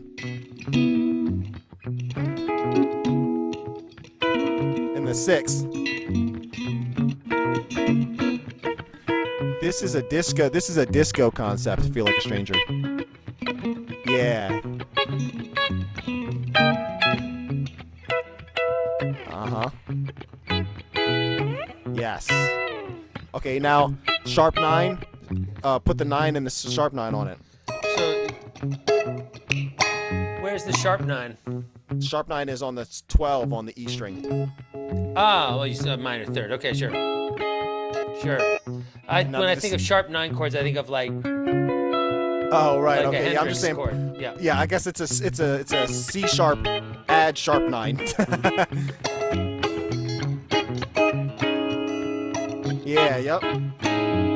That's cool. You can get the open E in there. Okay. So then if we did this over top of the song in D. Yes. Right? There's these little moves that he likes to do, right? Yep. That sounds like ZZ Top for a second, though. That's the. So this one's a dyad where it's both on the 11. So take the B. Take the B string on take the B string with your pinky and the ring finger with your G string, both on the 11. Bend both those up. Kind of that minor, going back to your Bob does a lot of that Jimi Hendrix kind of feel. Yeah, that walk down. Yeah. So okay, this is another example. So you hear Jerry's lick. Jerry's lick is going to be. Bob's lick is right underneath it on the B string. That's his harmony. That's why you do those strings together. Yeah. Yeah, yep. That sounds like the studio one where why anybody know why they cut off the studio version, Jam? I mean, that song was pretty half-baked by my judgment. Like, by the time they're recording it, it seems like, wow, that song really grew a lot on stage. Yeah, for sure. But it's just funny because it's like that lick you were doing, like, and then it's like,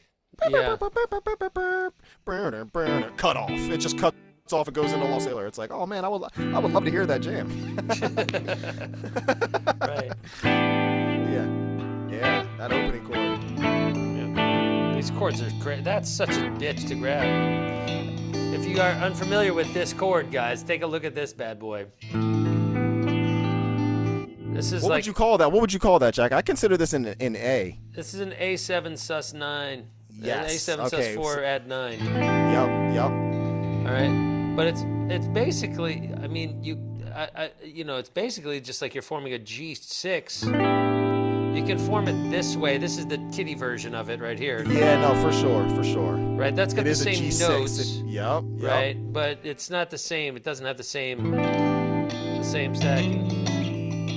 And what's the next note? Da, da, da, da, da.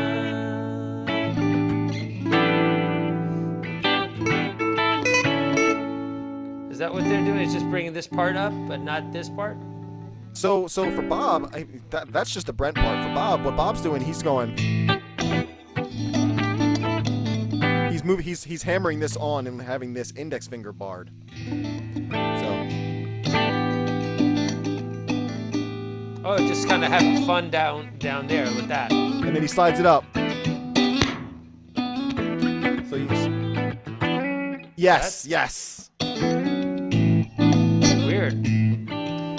And then during the verses, he's just going inside your burning. Like just kind of like these. Yep. Your eyes tell more than you mean them to. And then the chorus is. And then, feel like a stranger. And then you go to this D sus4. Yep. Right. Yep. Yeah, and that then part like I knew. after it is one of them. And then boom. Ah, so he has his own little. Yeah, Bob's going. He goes. So open A to the 7 on the. So, yes, there you go. There you go. Ah. And then. Come again, play. Yep. So. And then back up. No, he doesn't go back to that actually. He goes. No? What? Which is the same thing we're doing down here. It's just the next inversion. So you have. Yep. Ah, one of those Miles Davis chords. This is Ashes in Glass. I don't know if you guys are familiar with Rat Dog, but Bob uses this for Ashes in Glass. Yeah, this is also in Feel Like a Stranger right here. So after.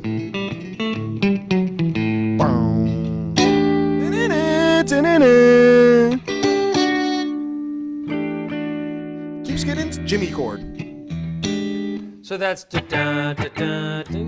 So when that's going on, when that's going on, Bob's going. When that's going on, so he's going. Yeah, yup.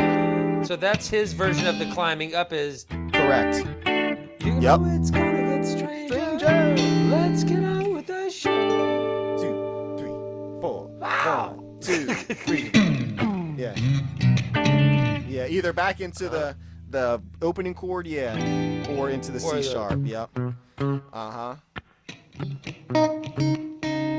Yeah, that's probably. I feel like people don't like disco, but they Feel Like a Stranger. So they like funk.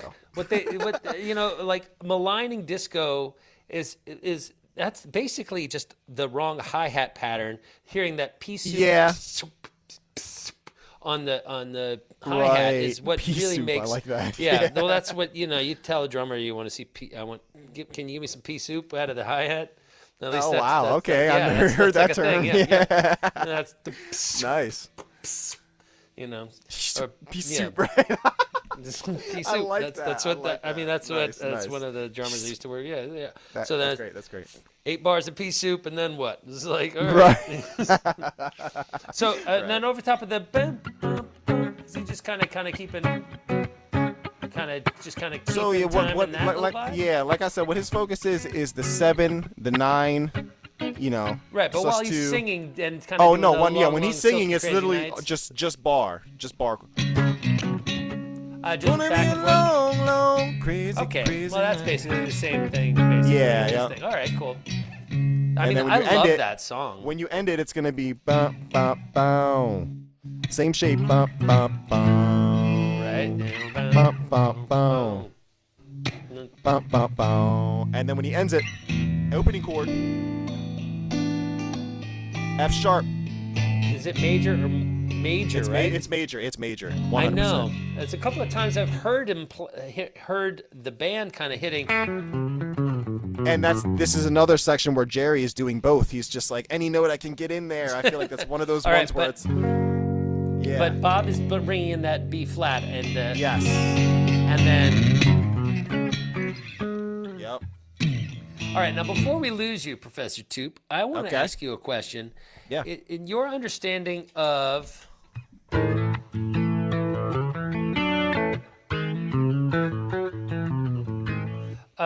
when you saw my baby by the Haha, the classic debate: F sharp major, F sharp minor. Yeah, it is F sharp major. It's correct? F sharp major, 100%.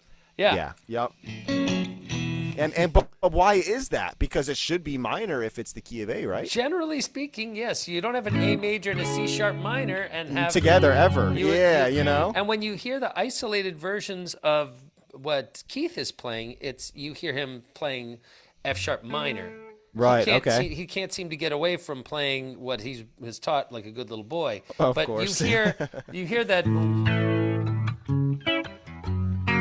You hear that full B flat tone. Okay, so that's your understanding as well? Yes. Okay. And correct. what's your take on the verse let's one other trouble spot for most guys that are handling this work. Yeah. All right, so we've got sometimes the light's all shining on me. Now that's what I see him doing is playing like octaves in the Europe era, right? But but is it like, is he doing that or is he going? It's just only the top.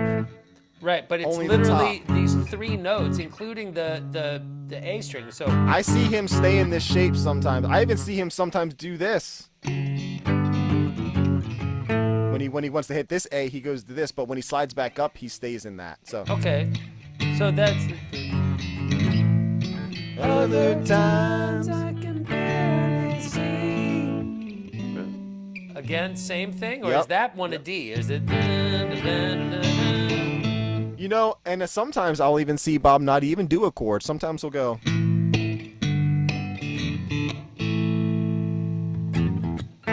Yeah, kind of emphasize the F sharp to the D. Kind of like in what is it, Deal?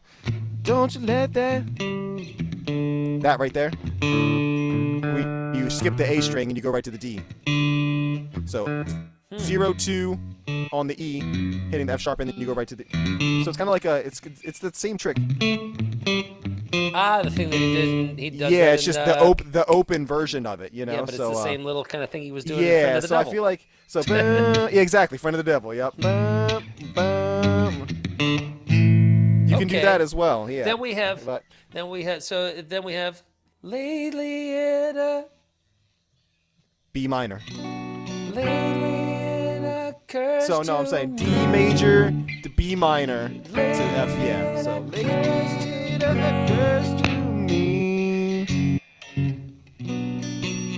So you might see some people say it's B major. I actually thought it was B major not too long ago, but it's actually B minor. Both times? No. So just on the first one, the second one is B major. So okay. So when it goes. So if we're going, sometimes the lights will shine on me, boom, boom. Other times I can barely see. Lately it occurs to me. Then. Yes. Yes. Strange.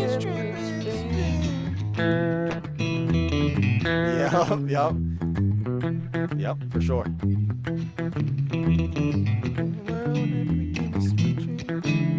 Right? So, I mean, those chords are really out to lunch, too. No, for sure. Out to lunch, I love how you put that, because it's like they're not supposed to be there, you know? Yeah. Yeah. Really cool tune. All right, great. So, anybody got it? These are my own personal fucking questions, by the way. Just so you know, I'm not asking them for the benefit of the class. I've long thought that that's how it went. Yeah. And I'm sitting there going, this is some weird ass stuff because it's my understanding that tune Truckin' is one. I mean that I don't know if that was group written, Bob written. I heard that they wrote that in 15 minutes around a pool at a hotel. Like God they damn. they had a couple acoustics and they were just swimming and Bob started strumming and Robert Hunter gave them the lyrics and they were just kind of like, all right, this is the melody, this like you sing it and yeah, that's it. Like I don't. Of course, this could not be true. I like them even less now. Yes. Yeah, I heard that song came about pretty easily, and then of course there's that famous Robert Hunter interview where he's talking about how they thought it was going to keep evolving. Yeah, keep adding verses to it, but then they were just like, nah, yeah. Once we get it. I mean, the whole thing is largely based upon them getting fucked with down in Louisiana. Yeah, it was definitely that time period. Yep. I mean, there's the mugshot of Jerry Garcia. Yeah, no, and he's smiling too. That's what I love about it. Yeah, he's like, you're not going to get me down. Yeah, but yeah, I mean, does anybody else have any other questions on any song? It doesn't have to be what we went over. It could be on any song. You know, just had a long, dying question for years about a Bob part. See if I could try to answer it. Yeah, I wish I could come up with something specific, but you know, no worries. I'm thinking of all the stuff I got to do as soon as we get off this. No, that's good. All the practicing stuff. The practicing stuff. No. I mean, but that's a valid point. I mean, in a way, I'm not looking to have necessarily the next 8 minutes be something that you tackle today, but it's like, why not? That's why I ran through some odds and ends, because I think of those as potential stumbling blocks for a lot of the students. And so I'm thinking, well, we should definitely take a look at what's going on with some of those chords, because those are things that you may want to tap into as a resource, you know, even a year from now, Brian. For sure. If you're still here, you don't go down in the storm or whatever's going on. But I mean, I'm fascinated by some of the things I see Bob getting away with, and and it doesn't really make musical sense when you put it on the table in writing, but then at the same time, free jam stuff, but it sounds great. So it's like, why not? You know, if the ear likes it, who's to say it's wrong? You know, absolutely nobody. Yeah, and the famous Miles Davis quote: "It's like you never play a wrong note. It's the next note that depends if it's wrong or not." You know. Yes, that's definitely true. It's the note that comes before and after it that makes before and after. Yeah. Where did you come from? Where are you going? Yeah, exactly. Yep. All right, so I'm trying to think. I mean, we're going to talk about some more specific tunes next week. We'll probably delve into Terrapin and Loser or something like that, or Terrapin and G-Set or something like that. Yeah, sounds good. Yeah, those kind of tunes sound exciting to you boys? Yeah. Oh yeah. All right. So I got an off the wall. What about Bob's slide playing? Oh yeah, that's Jack's like, what are you doing? Yeah, a lot of people don't like it. You know, there's a funny quote Jerry says. He says he'll never forgive. Who is it? Who's the guy that's in Little Feat? What's his name? Lowell George. Yeah, Jerry said he'll never ever forgive Lowell George for teaching Bob how to play the slide. I do think that the.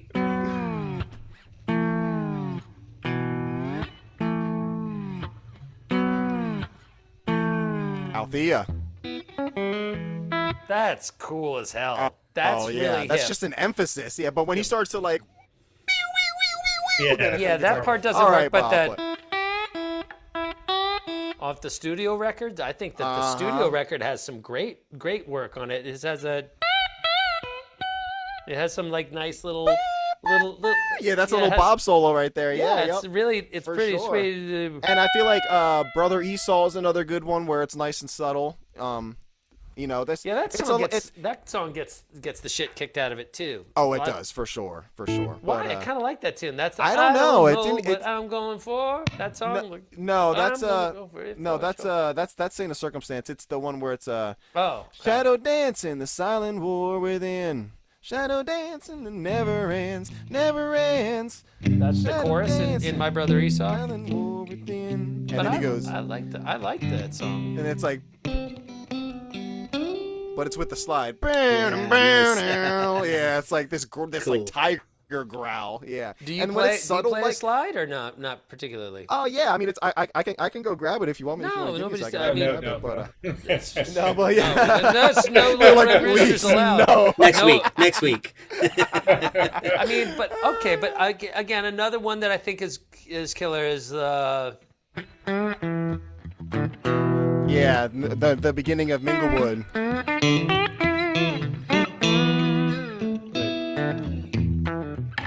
Yeah. Yep. Yeah, there it is. Yeah, so when it's nice and subtle like that, I like it. Yep. So that's.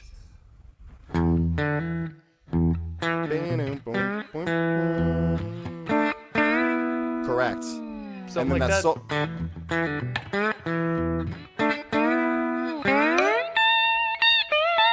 Yeah. Yeah, basically you're just playing E minor pentatonic at that point.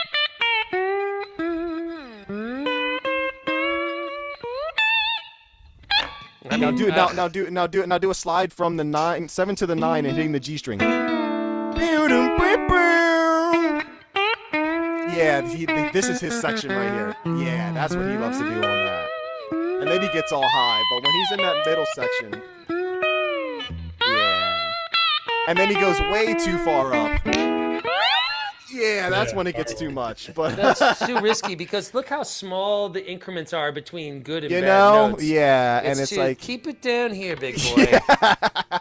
he gets a little too frisky in those shows, and he goes up on the front of the stage, and it's like cocaine's a hell of a drug. Yeah. Rick James says it best. That's true. Yeah.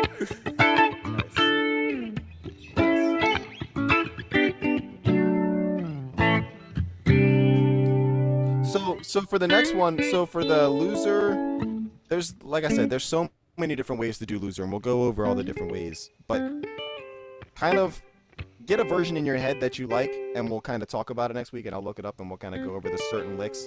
If you have like a favorite version, maybe bring that up. But I already gave you one. Yeah, no, for sure. I'm gonna go over that one for sure, right, and I'm gonna go over the isolated tracks for the '89 one as well. So maybe we can even more better. Maybe we'll all do that. Go over those isolated tracks so you can kind of see where he's at. But yeah, that's some good shit, guys. Yeah, is that totally, man. Thank you guys. Yes, thank you so much, Mickey. Yeah, man, I'm glad it all worked out this week, and I didn't cut out. I don't know what's different, but here we are. Yeah, it worked nice. Maybe there are less friends watching.